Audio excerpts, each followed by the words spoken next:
Alors, je suis dans DaVinci Resolve sur la table de montage. J'ai un plan qui est assez long qui fait 29 secondes et je voudrais gérer des variations de vitesse.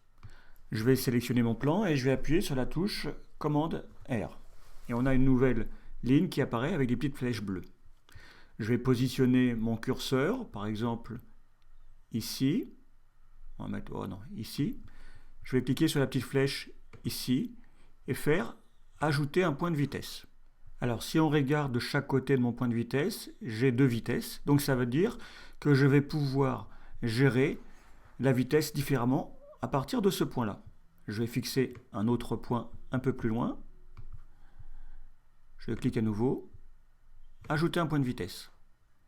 Ici, je voudrais, sur cette partie-là, que la zone s'accélère. Donc je vais cliquer ici, modifier les vitesses, et par exemple, je vais mettre 800%. On voit que les flèches sont devenues toutes petites, et j'ai ma vitesse ici qui apparaît. Regardons le résultat.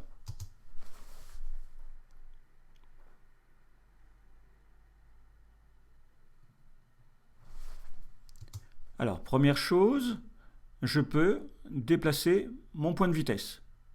Et on voit que j'ai ici ma vitesse qui change, qui s'adapte. Je vais placer un autre point de vitesse. Et ici, je vais ralentir. Donc je vais faire modifier les vitesses, on va passer à 25%. Et je vois que les images ici sont jaunes, ce qui m'indique que la vitesse est ralentie. Alors, si je fais play, je vois mon ralenti, mais on voit que l'image est un peu saccadée. Il y a un moyen d'améliorer ça. On va aller sur l'inspecteur. Je vais aller dans vitesse et mise à l'échelle. Ici, j'ai les paramètres projet. Je vais choisir flux optique. Et maintenant, si je regarde le résultat, on voit que c'est meilleur.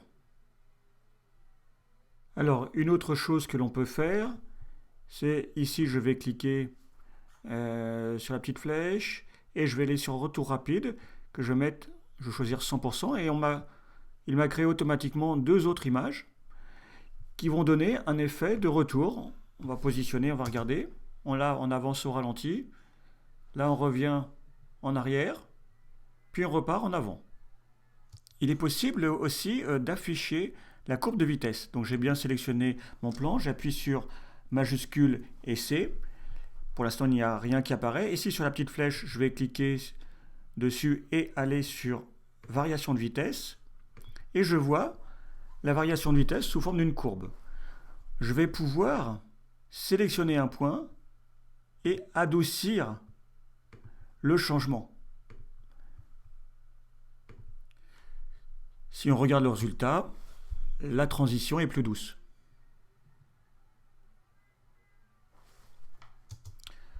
Pour masquer cette fenêtre, on peut appuyer sur majuscule C. Pour masquer les petites lignes, on peut cliquer sur la croix ici ou recliquer sur commande R.